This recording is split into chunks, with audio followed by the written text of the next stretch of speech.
Hello, everyone, and welcome to this episode of Ascend. I am so excited today to have the one and only John Graham with us. John, how are you today? Lola B, it's good to see you, sis. I'm great. Thank you. It's so How are good to you? see you. I usually get to hear your voice when we're doing our clubhouses, so it's wonderful to see you in person. I'm great. That's right. Super excited for our convo today. Now, you're on the Me West too. Coast, right? So it's still pretty early your time? That's about 11 in Los Angeles time. Yep. Okay. Yep. All Sounds right. good. Well, we're Yeah. going to get you revved up. Everybody, thank you for joining. I know John in particular has fans all over the world, especially on LinkedIn. So we will definitely be keeping an eye out for your comments throughout the conversation. Feel free to join in. And for everybody who hasn't tuned into Ascend, a bit of background before we pass it to John for an introduction. I created this show to inspire marketers to become our highest professional selves. And this year, more than ever, right, John, we know that that means making inclusivity a priority, making diversity, equity, and inclusion a priority in how you lead your teams. And this is tricky. And there are a lot of myths out there, some of which There are John has indeed. enlightened me to that I wasn't aware of. So we're Yeah, going to dig into that's all right. that today. Yep. So, John, do you want to start by just telling us a little bit more about your background, your path to the work you do now with Shaker, and we'll talk about the book, of course, Plantation Theory. You get it. That's Yeah. John's book. It will be soon to be released. I've already pre-ordered, but would just love to hear your journey to the work that you're doing today. I appreciate that. Yeah. So the journey is certainly non-linear. I started as an analyst, customer service to analyst to digital marketer by way of being a hip hop recording artist that then started his own firm by night and then got the call up. So, breaking social and digital strategies and digital brand development in the early days of Twitter. And so that work got me noticed by big pharma, and I had an opportunity to come in and merge passion and profession by building a global employer brand and a recruitment marketing strategy. So applying digital marketing tactics to attract and engage candidates and prospective candidates for one of the largest pharma companies in the world. Built that, and then got called over to do the same thing for another leading biotech company. And so that's where I've really found, I guess, my passion for marketing and connecting, being the bridge between aspiration and opportunity when it comes to talent. Yeah, yeah. I love that bridge between aspiration and opportunity, and also merging your passion with, what was that you just said? That And was profession, merging passion with yes. profession. And Yes, look at that. indeed. When you did that, the calls just kept coming, and that's how it works. When you finally figure it out, it starts to happen without you doing much as far as effort behind it. I love it. Yeah, yeah, absolutely. So, in the work that you do and in the conversations we've had, so many of which I've left feeling enlightened, and sort of changed my perspective on, honestly, the level of complexity that it takes to really be an inclusive leader. I want to, and there's so many dimensions of diversity, right? But you and I are both Black people. I want to start by honing in Black employee experience, just to sort of create a level of visibility for those listening into how complex these issues are. So let's talk about that to begin with. And this is a deep question, so I'm gonna slow it down a little bit, let you think through and breathe through it. But Okay. what do people on average, like the average manager, right, who has Black employees on his or their team, what do they completely overlook about our experience? That's a hell of a question. That's a big question. Let me put some background to that question first. So I was an African studies major, history minor, and a master's in education at the first degree granting HBCU in the country, Lincoln University. Shouts out to LU. Woo! That gave me my foundation for how I viewed the world, right? Having an understanding, a very firm understanding of what the African contribution to the world was pre-transatlantic slave trade through modern day. So I took that into my work. And as we think about the brands that the brands that I've built and the work that I've done in marketing, it's always been to help bridge the gap in terms of culture, and not only culture, the companies that we're trying to attract to, talent to, but also to ensure that our cultures were represented authentically, not tokenized. So when you fast forward and you think about managers, right, and especially if it's non-Black managers managing Black talent, we first have to start with what is the cultural exposure that they have to Black people outside of a work context.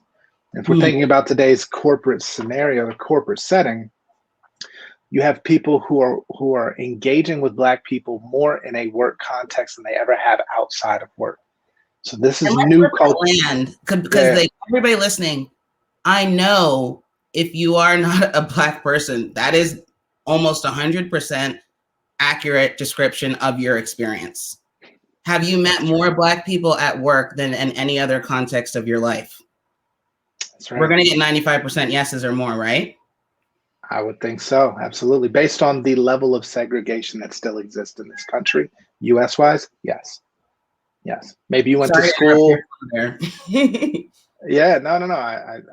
It's relevant to point out because at the end of the day, we are the sum of our experiences and our exposures. And so if you're managing Black talent, you have to recognize that there's a cultural disconnect from the get-go.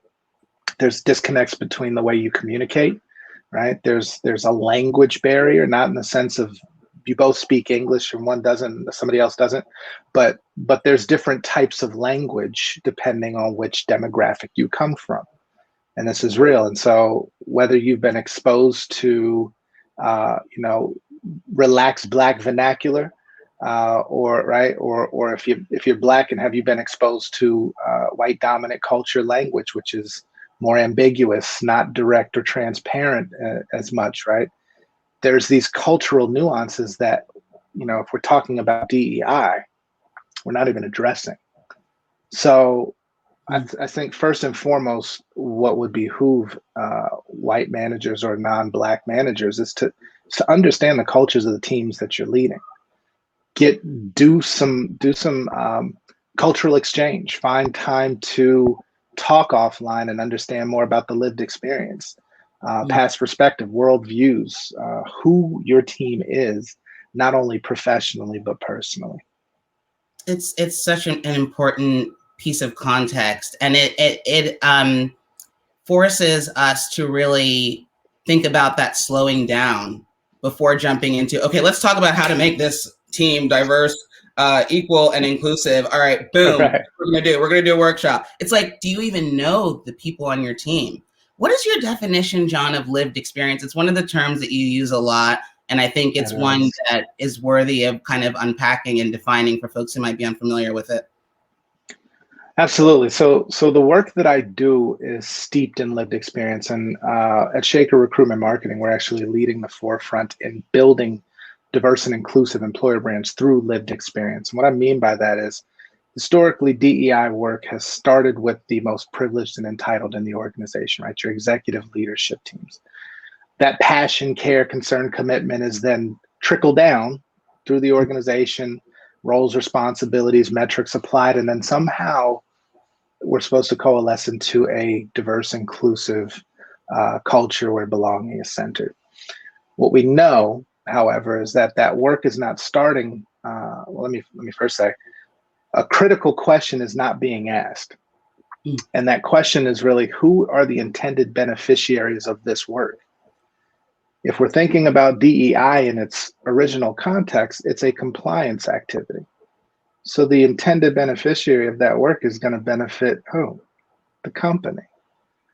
But if we're talking about lived experience, then we absolutely have to know what are the most marginalized people in our organizations dealing with on a daily basis that's keeping them from feeling like they can be their entire selves while at work, give themselves fully to the work without having to navigate things like code switching, things like appearance and professionalism and judgments and threat perception reduction, all of these things that you have to add on to your job description in addition to.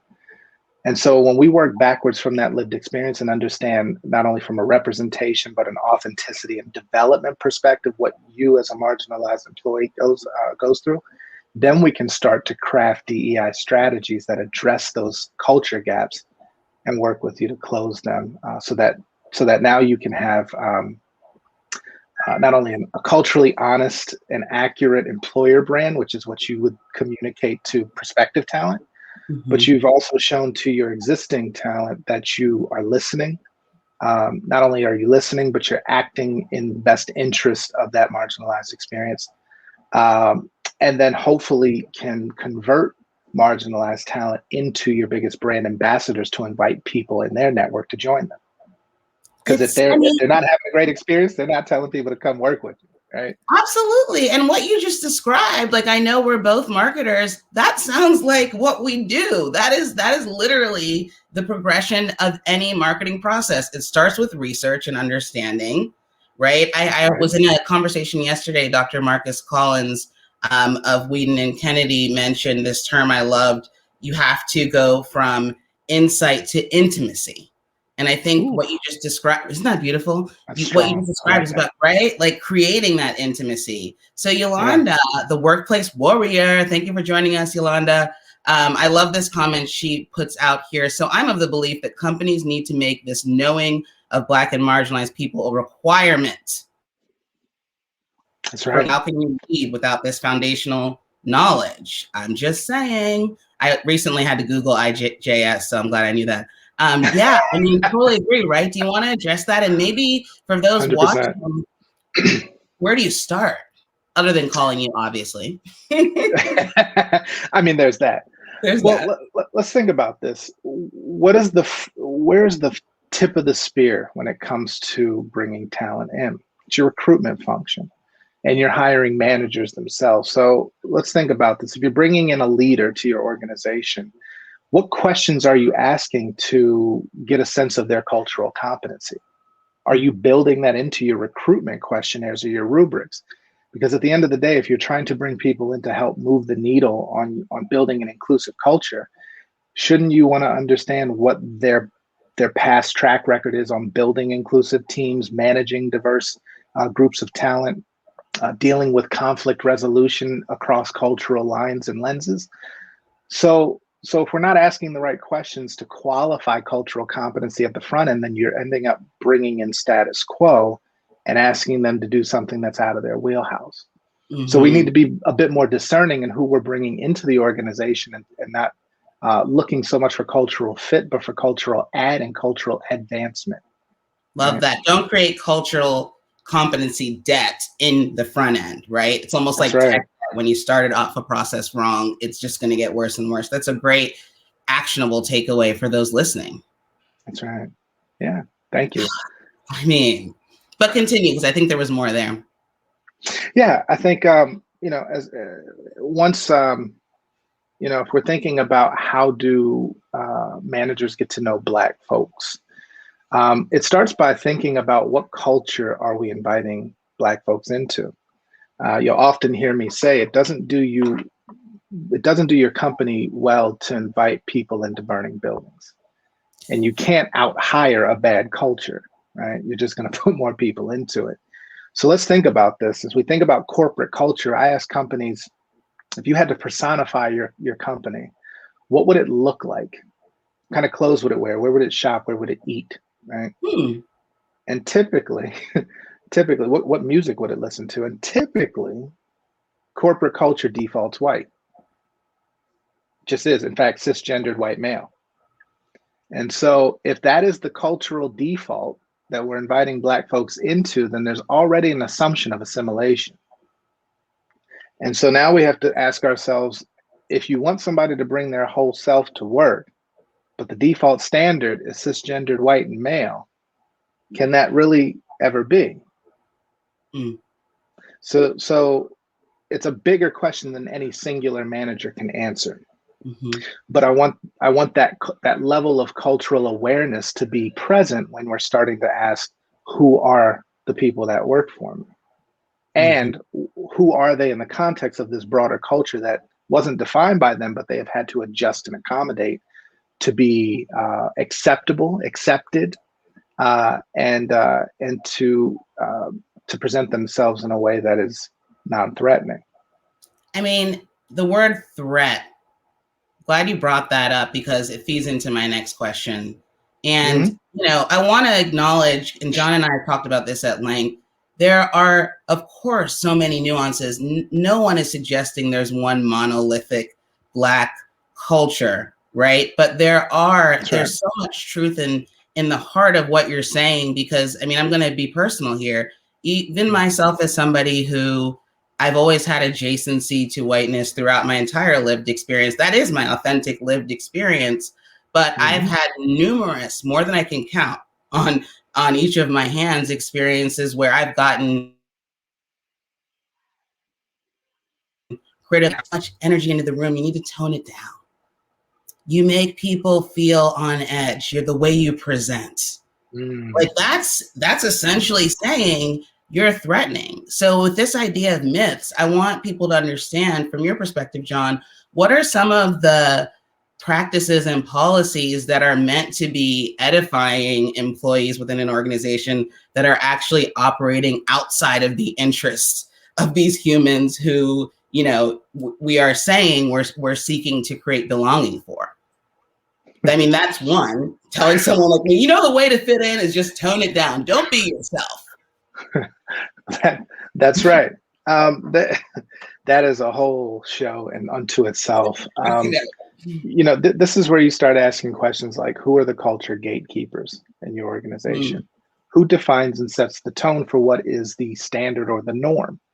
When you say, you know, that people have told you that you present as angry or aggressive or ambitious, well, what does that mean? Because there's different cultural nuances that play into how we present. And in our culture, these things are just standard, you know, standard operating, right? We are expressive. We are emotional. We come from an abundance culture. We don't think scarcity. We think collective. Let's bring everybody in, right? But that may not be the culture of the room or the function or the geography or the organization that you're in. So there's two roles to play here. One, people need to understand how to modulate their authenticity. That's one. You have to know the room you're in, and it's unfortunate, but this is the reality. Your authenticity may not be right for every room and every audience, so know your audience. But on the other side, we also need to be very clear on who's gatekeeping the culture. If somebody has decision-making ability over your advancement, and they're saying that your natural self is coming across as aggressive or angry or ambitious, well, then that leads to a conversation of, well, how do we define that, and what is, you know, should I not be who I am? We have to get into very, you know, definitive binary yes no questions, because the rest could be left to ambiguity. So it's a lot. There's the, if you go back to the contract that we're signing just by entering the game, it's a whole nother conversation. These are the rules, unwritten or written, you know, conscious or unconscious, that you sign up for when you enter these spaces. If you're going to play that game, then you have to know the rules, and you have to know what are the, you know, the fouls, where are the boundary lines, how do you advance, what's going to get you penalized, and so forth. And unfortunately, that's been the case for Black folks in this country since time immemorial. Literally the definition of an experience where you've been brought into a situation against your will. Like at the end of the day, that's the foundation, right? Oh, John, there's so much for us to unpack. We have 8 minutes. I have to say, this is part one. Oh, no. I know. This is part one of an online conversation with you. If you're open to it, I would love to continue to bring you back, because people need to hear these insights. I'm going to kind of open it up and leave it to you, because I've heard you, and this is not a negative, soliloquize so beautifully, and I don't even want to direct it. I'm going to open-ended ask you, what should people watching who are sort of feeling like, whoa, this is overwhelming. Like, I mean, where do I go from here? What do you want them to be thinking about after they finish watching this live stream? Ooh, I want you to have better questions. If anything I've said has led you to question something, even in your own experience, if you think back to through your career where you've identified areas where you may not have been aware who the culture gatekeepers were and what the impacts of that were, how do you define, how do you modulate your own authenticity? Who gets your full self and who doesn't? When is your authenticity a liability? When is it an asset? Um, I think obviously I want you to pick up the book because I unpack all of this and then some. But I think even most importantly, if you don't do any of the other things I've said, find ways to connect the dots between history and modern day reality. At the end of the day, if you're starting from right now and looking forward, then you're focused on what and then how, but you haven't answered why. And I think that's the biggest gap in all of this DE&I work is people want to focus on what and how, but not understand why. So you don't repeat. And why is always a historical perspective. Perfect segue. We have a little bit more time. Tell us about Plantation Theory. You know, what was the journey to actually getting pen to paper? And tell us a little bit about what people can expect when they read the book. Thank you. Plantation Theory, the Black professional struggle between freedom and security, is the culmination of not only my life experience through corporate, but the lives and experiences of colleagues, of my parents, of my ancestors, and putting it into a perspective that takes you through everything from the adjustments we've had to make in navigating these spaces of success, the lack of representation, authenticity, and development throughout throughout corporate spaces, zeroing in on the fact that there's been only 19 Black CEOs of Fortune 500 companies out of a possible 1,866 years.